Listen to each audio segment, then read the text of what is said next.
Today's date is the 12th of March. This is Dysfunctional Vet with a greenhouse update.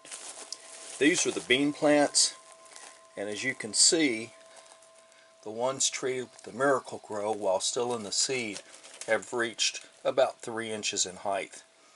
This one right here, the leaves are still coming up. It's a little bit below 3 inches.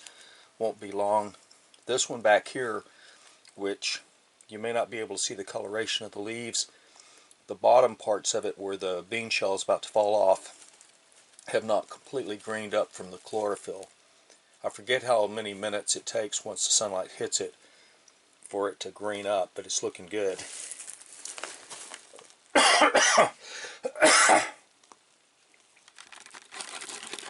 Moving to these right here that just have the sand in the soil, there's essentially no appreciable growth on them.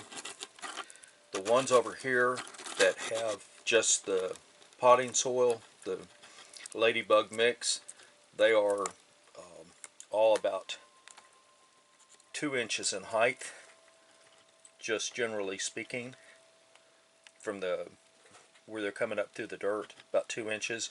I'm going to check the moisture content on this, and I'll give you an update in a different brief. It is wet to the touch, but the germination doesn't seem to be as good. The garlic, the Miracle Grow garlic, it has a much deeper, richer green than does the non-Miracle Grow treated. And generally speaking, everything is as it was on the 11th. I'm going to keep this real short. Dysfunctional Vet out.